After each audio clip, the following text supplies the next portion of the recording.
kulanti wanaagsan daawadayaal kuna soo dhawaada mar kale iyo bandhig wareedka xuraan oon alaaba uga hadalno arrimaha siyaasadda iyo amniga dalka toddobaadkaana waxaan si gaar ugu eegi doonaa duruufaha ku gadaaman doorashooyinka la filayo dalka Soomaaliya in dhawaan lagu qabto marka hore ku soo dhawaada halbeegga xogta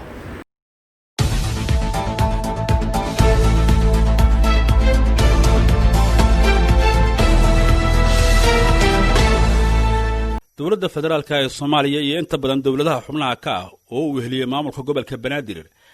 ayaa heshiis ka gaaray hanaanka loo mariyo doorashooyin waqtiga loogu talagalay ku qabsoma oo dalka ka dhaca dabayaaqada muddo xilaadka dowladda hadda jirta kadib 3 wareeg oo wada xaajood siyaasadeed ah ayaa dhinacyada ka qayb galiyay madasha wada hadallada dhuusamareeb waxay ku heshiiyeen in dalka laga hirgeliyo doorasho ku salaysan erga deegaan taasoo micnaheedu yahay in xildhibaanada golaha shacabka laga soo doorto deegaanada ay matalaan iyadoo mudana kasta ay soo dooranayaan erga tiradoodu gaaraysa 301 ruux oo ka kala imaanaya beesha wadaagta kursiga loo tartamayo heshiiskan oo loo arkay bilowga geedi socod looga gudbiyo siyaasadda cakiran ee xilliga kala guurka ayaa waxaa si taxaddar leh u soo dhaweeyay inta badan saameelada siyaasadda dalka halka beesha caalamkuna ay rajo wanaagsan ka muujisay inuu Soomaaliya u horseedi karo xasilooni siyaasadeed laakiin yidilada heshiiska dhuusamareeb 3 waxa mugdi galiyay maqnaanshaha maamulada Puntland iyo Jubbaland kuwaas oo qaadacay shirka iyo waxyaabihii ka soo baxay kadib markay dowladda federaalka ku eedeeyeen ku tagrafal awoodeed iyo inaysan daacad ka ahayn hanaanka loo marayo doorashooyinka Axmed Maxamed Islaam Axmed Madoobe iyo Saciid Cabdullaahi Deni ayaa dhagaha ka furaystay baqyo isdaba joog oo beesha caalamka uga dalbanaysay inay ku soo laabtaan madasha dhuusamareeb isla markaana baridhahooda halkaasi ka jeediyaan taasina waxay labada hogaamiye u soo jeeday canaan uga timid dowladda Mareykanka oo ku tilmaantay qaswadayaal damacooda u ragaadinaya geedi socodka lagu tiigsanayo dimuqraadiyad ka hanaqaada Soomaaliya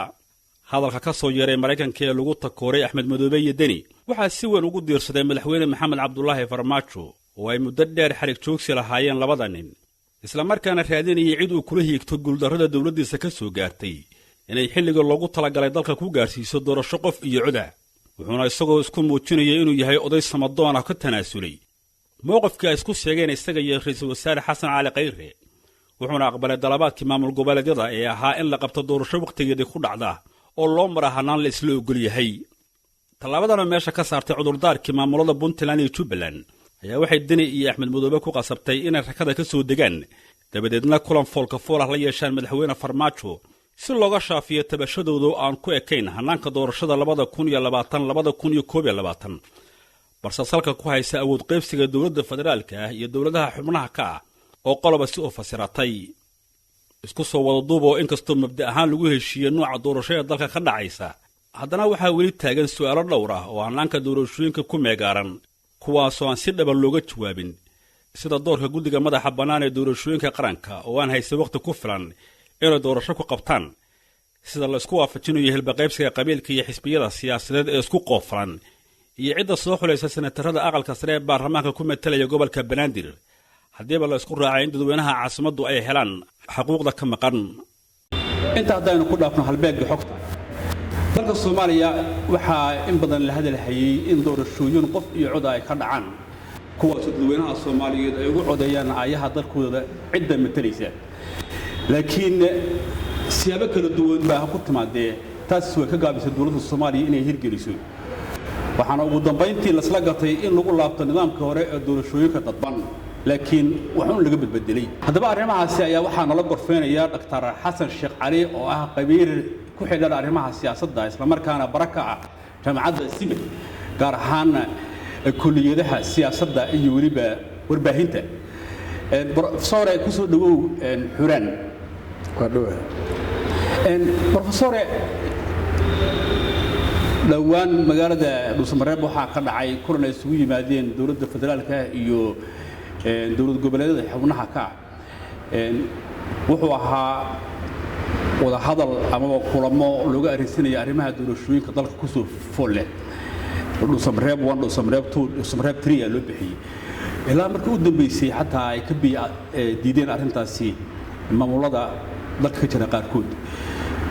maxaa keenay bay kula tahay iyadoo 4 sano muddo ku dhow arrimahaani dowladdu ay u gacan banaanayd in hadda dib loogu laabto doorasho dadban. doorasho waxay timaadaa marka ummad meel degan oo qaran ah oo dawlad leh ay dadku gaaraan bisayl siyaasadeed oo ay ogaadaan inay dawladda iyagu ay leeyihiin isla markaasna maadaama ayagu aysan dawladda dhammaan aysan maamuli karin tusaale ahaan dadka Soomaali tira sax lama hay laakiin qaar waxay leeyihiin waa 13 milyan 14 qaar aan dhahay 15 qaar aan dhahay marka dalka Soomaaliya 15 milyan ka dhaxeeya marka 15 milyan hal mar kama shaqay karaan marka dad ayaga kamid ah 15 milyan in loo doorto oo ay ka shaqeeyaan qaranimada ayagoo wakiil ka ah inta kale ayaa horta loogu talagalay intaas waxa dheeri ah dadkaas wakiilka ah waa dadka siinaya awoodda dawladda ama executive-ka ama hay'adda fulinta cidda siinaysa awoodda xukunka waaye kadibna ku waaridiyeynaysa kana waaridiyeynaysa shacbigii dawladda lahay in lagu xadgudbo saas waxaa loogu talagalay in la ilaaliyo lahaanshaha dawladnimada inuu dadku leeyahay iyo in la abuuro legitimacy ama sharciyad hay'adda waxa maamulaysa asal ahaan saas loogu talagalay marka hawshaas si ay u dhacdo marka waxaa la qoraan marka dhul iyo dedegan iyo xukun ka jiro dhameystiran oo doorashada qaban kara Soomaaliya marka dhibka jira wuxuu yahay dhulkii Soomaaliya waa jira laakiin dhulka Soomaaliya iyo dadkiisu ma mideysna dawlad mideysa oo xukunta oo doorasho ka qaban karta mataqaana miraaska buun in laas caseer ila mataqaana luuga cadane ma jirto marka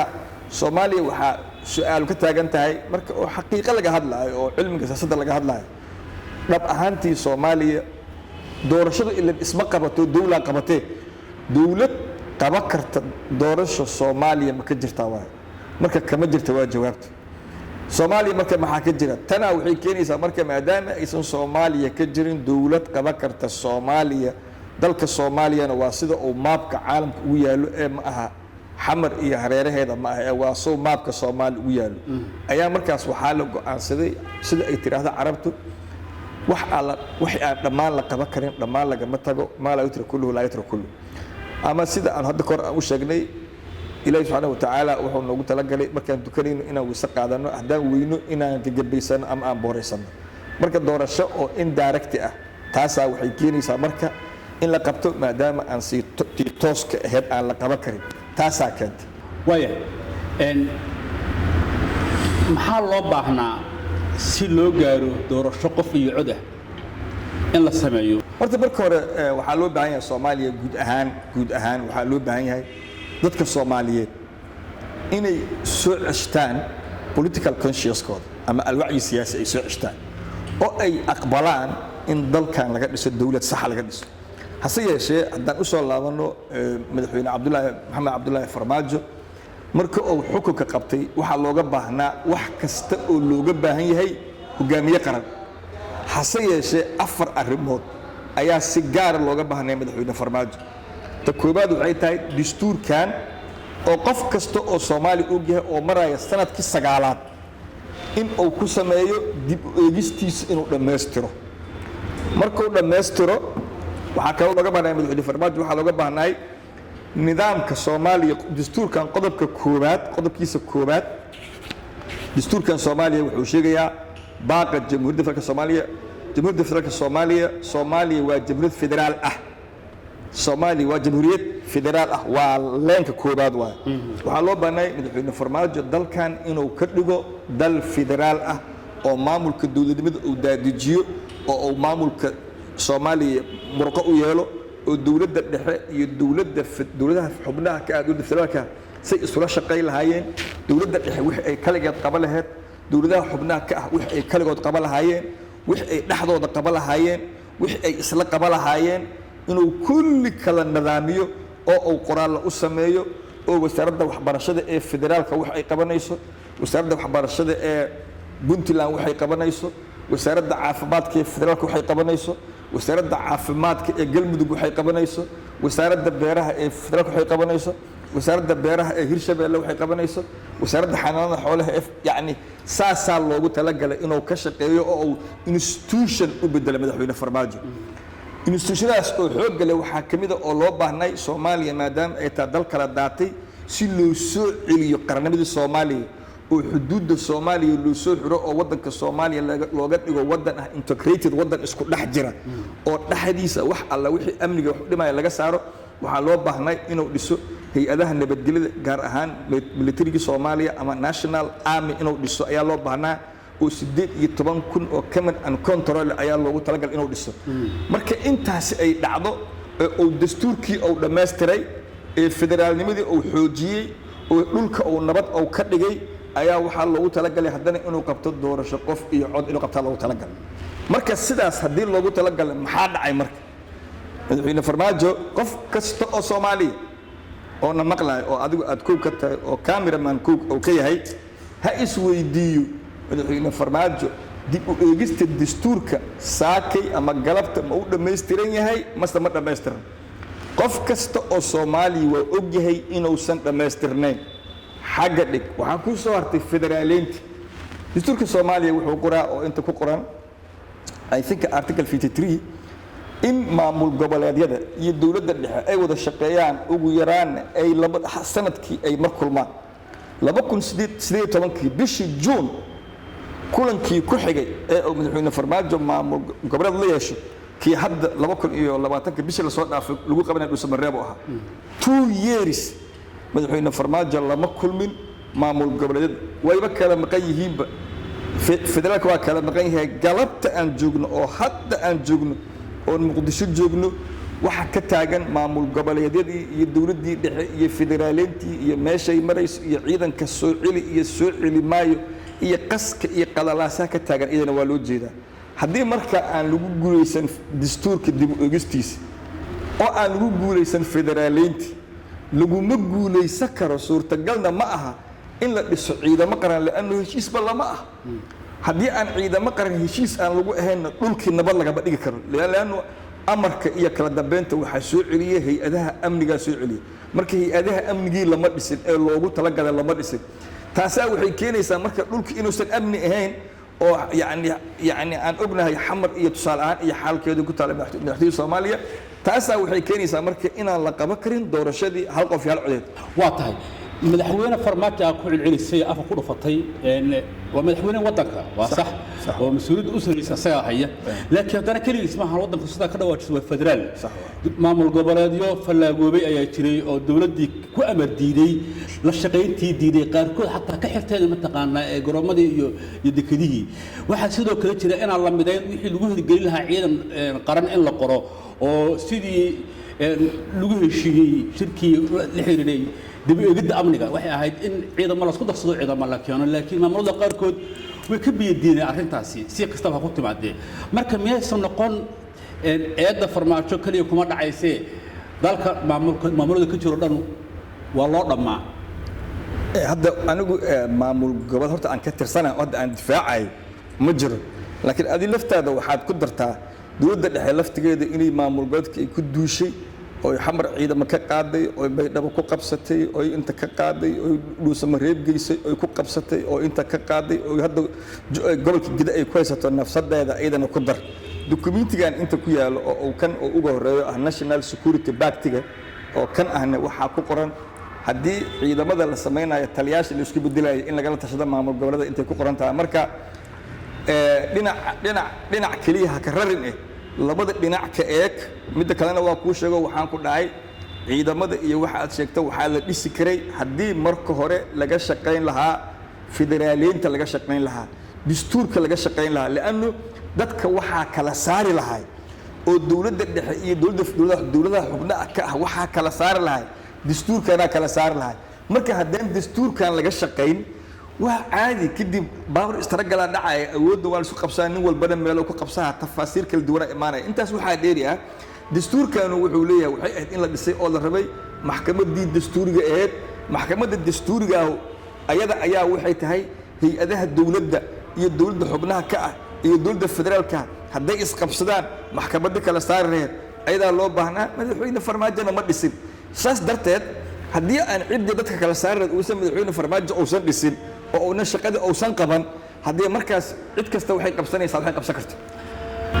waa ta aad baad mahadsantahay doctor kugu soo laaban doonaa laakiin iminka waxa ku soo dhawaataan qadar dhextaala alxamdulillah waxa aan hadda soo saarnay markii aan waqti badan gelinay habeeno badan aan u dhafarnay waqti iyo juhdi badan aan gelinay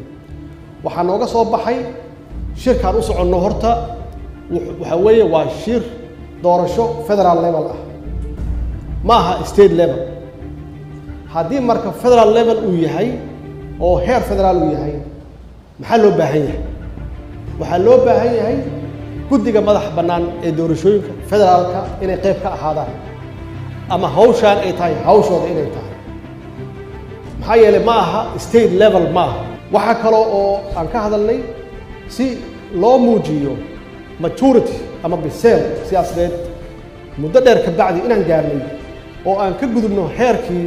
dadku ay isu xulufaysan jireen qabiilka iyo qabyaaladda inaan xoogaa aan u ekaano dad xadaarad leh oo ilbaxa ah sida adduunka ay siyaasiyiinta adduunka ay u dhaqmaan in aan gaarsiino heer axsaabta badan inaan gaarsiino oo qofku uu isku identify gareeyo ma aha qabiil iyo heeb mabaadi iyo axsaab isu soo noqosho wanaagsan daawadayaal waxaa noo socday doodii la xiriirtay arrimaha doorashooyinka dalka Soomaaliya iyo sida ay ku dhici karto in doorasho heshiis lagu yahay dalka lagu qabto waxaa igala qayb galaya Dr. Xasan Sheekh Cali oo ah qabiil arrimaha siyaasadda ku xeeldheer isla markaasina baraka jaamacadda Simad kuliyadaha siyaasadda iyo waliba saxaafadda Victory hadda heshiiskii aan ka soo hadlaynay dowladda federaalka Soomaaliya iyo dhowr maamul goboleed ku gaareen dagaalada Dhuusamareeb ee Dhuusamareeb tiri loo yaqaan oo beesha caalamku ayiday isla markaasina madasha xisbiyada qaran xataa ay soo dhaweeyeen oo 17 qodob lagu soo saaray markaad eegtay heshiiskaasi inkastoo laga maqnaa laakiin iminka la fariyo suurinayo kooxyo ka maqnaa in dib loogu soo celiyo wada xaajoodka maxaa lagu gaari karaa kala tahay Soomaaliya waxay ku jirtaa marxaladda dib u heshiisiinta waxay ku dhisan tahay walaalow kaamalihi waa naga dhaxaysaa isu keena keen ila qabo aan kula qabto ila qaad aan kula qaado ila lahaaw aan kula lahaado iyo walaaltinimo saasaa loo baahan yahay dadka Soomaaliyeedna marxaladan adag ha ogaadaano waxaan uga bixi karnaa inaan gacmaha isqabsano ee hebel qaswada iyo hebel kaas uga ma bixi karno waa tahay ka soo qaab gacmaha la isqabsaday oo hadda dhinacyada Soomaaliyeed siyaasadda Soomaalida loo yaqaan way heshiiyeen waxay ku heshiiyeen in doorashadii dadbanayd laakiin xogaa la nuuriyay wax lagu qabto doorashadaasi nidaamkan oo ah in wax lagu soo doorto deegaan doorasho wax loo bixiyay bal naga shaafi qaabka u shaqeyn karto horta in muddo ayadoo cid nagu waajibaysa aysan jirin annaga waxaan isu xil saarnay dadka Soomaaliyeed inaan u iftiimino siyaasadda madaxda Soomaalidana aan talo u marsiino media oo u sheegno dhahno war doorasho qof iyo cod ma qaban kartaan wixii lagu heshiin karo qabta hadda tii bay ahayd inay aqbalaan laakiin wili waxay taagan yihiin adiga haddii aad idhaahdo dhigta qabo waa inaan saan u qabto waa haddaad idhaahdo dhigta qabo ee aan saan ku dhaho dhiblan sii wadaa wax aan kordhaya ma jiraan xataa hadda wili doorashada dadban laftigeeda madaxweyne Farmaajo lagama haayo intuu ummadda soo hor istaagay inuu ku yiri shacbigaygu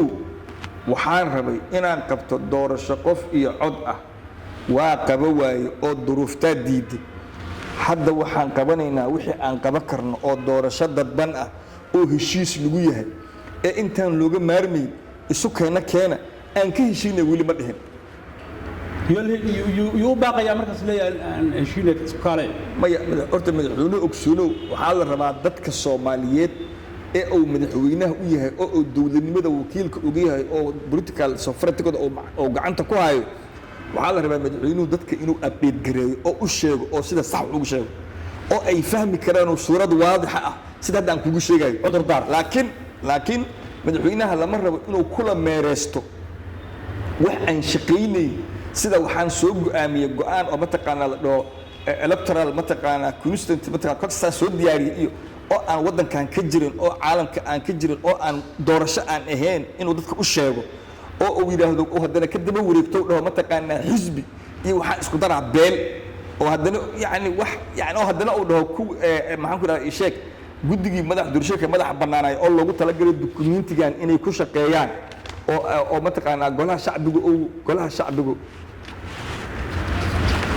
guddiga madaxa bannaan dukumentiga loogu talagalay inay golaha shacbigu baneeyey doorasho toosan loogu talagalay oo iyagu inta ay tageen ma shaqay karin ay yiraahdeen inuu dhaho shaqada igaa qabanayo kuraasta igaa meesha dhiga igaa xadidayo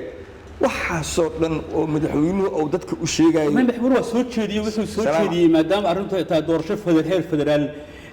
sida haddaba daawanaynay wuxuu soo jeediyey ay ku habboon tahay in guddigan hawsha ay qabtaan tala soo jeedin bay unbay ahayd laakiin adiga haddaan ku weydiiyo doorashadaas yaa qaban kara madaxweynaha waxaa la rabaa yasirow walaa tucasirow uma rabaa inuu u fududeeyo runtaa dadka u sheego doorasho dadban waddankan waa laga soo qabtay horaa loo soo qabtay dadka Soomaaliyeed ma og yihiin already haddii la dhaho doorasho dadban la qabanaa inta xildhibaan iyo senator oo laga soo dooraayo galmudug waa la yaqaan hirshabeelle inta laga soo dooraa waa la yaqaan puntland waa la yaqaan jubbaland waa la yaqaan koonfur galbeed waa la yaqaan inta loogu talagalay somalilandna waa la yaqaan inta banaadir loogu talagalayna waa la yaqaan hal shay bisaa loo baahan wax kale ma loo baahan waxaa jirta eedeyn dhehaysa doorashooyinkii hore laalaad iyo laaluush iyo qashanaa jira waxaas see loo yareyn karaa xataa in waqtiga lasaga qaado waa la baabi'i lama baabi'i karo money politics is there always mar kasta marka doorashooyin la gelaayo kooxaysi lacag garab isku riixid waa jirayaan laakiin waxaa la rabaa to minimize oo waxaa la rabaa in inta fiican ay badnaato si loo helo legitimacy oo dadka dalka iskale ay u aaminaan dadka dowladnimada wakiilka uga ah waa golaha shacbiga inay yihiin dad si xalaala ku tegay xafiiska gobolka banaadir waa dhaweyd baarlamaanku wuxuu u ansixiyey xubno uga mid noqonayo aqalka sare haddana hadda xeerarkan iyo nidaamyadan waxaa la filayaa in mudanayaasha aqalka sare ay soo doortaan maamul goboleedyadu yaa u doonaya xubnaha gobolka banaadir lacala haddiiba laisku raaco in ay helaan cid matasha horta laba arrin baa meeshaan taala dastuurkan iyo xeerkan miyaa lagu dhaqmaa mise waxaa loo dhaqmaa sidii la rabaa laysaga dhaqmaa kala hela dastuurkan haddii lagu dhaqmaayo aqalka sare ee Soomaaliya tiradiisa iyo sida uu yahay iyo meeshay ka imaanayaan dastuurkaanay ku cad yihiin madaxweynuhu markuu codsaday oo uu dhahay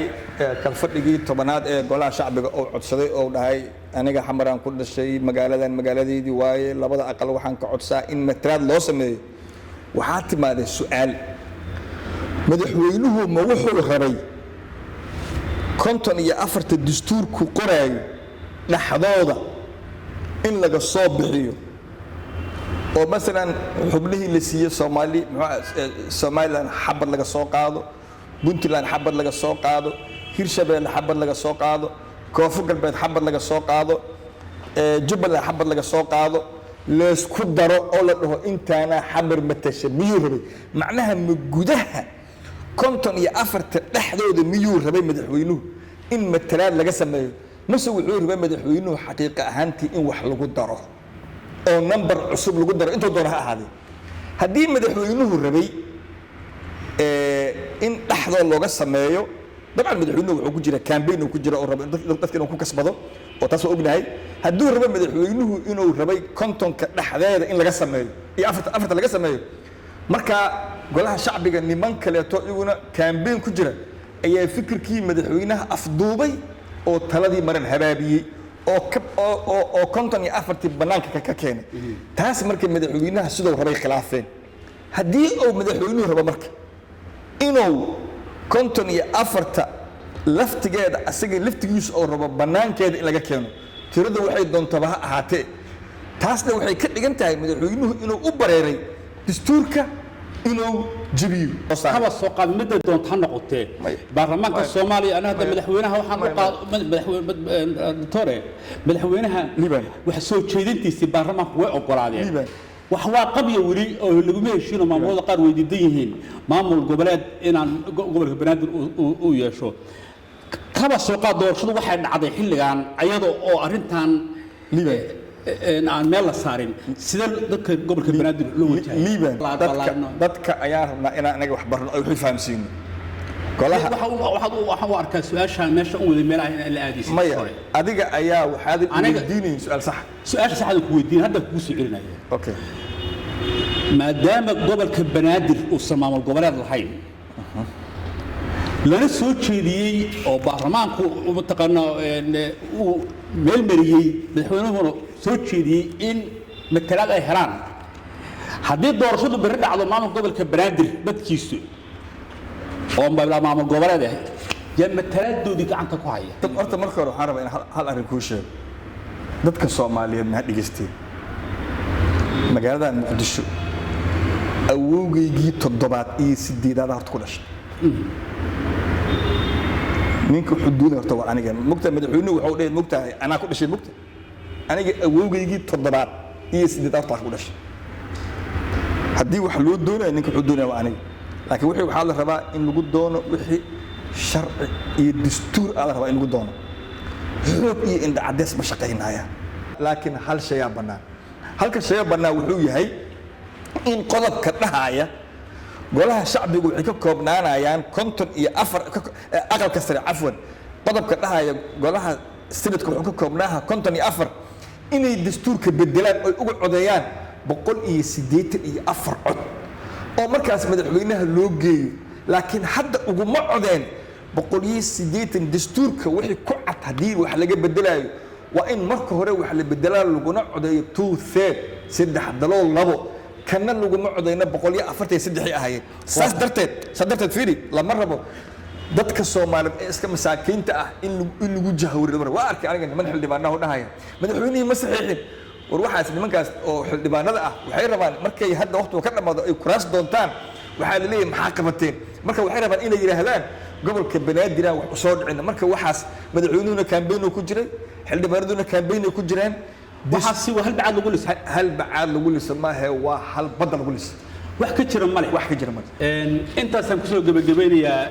daawadayaal bandhig waraadkii xuraan ee toddobaadkan oo aan uga hadlaynay arrimaha doorashooyinka Soomaaliya ummadan iyo duruufaha u gadaamin oo ummatin noogu ahaa Dr. Xasan Sheekh Cali oo ah barakada jaamacadaha ummadda iyo simid wuxuu si gaar ah u dhigaa cilmiga saxaafadda iyo waliba siyaasadda aad baa mahadsan. Thank you.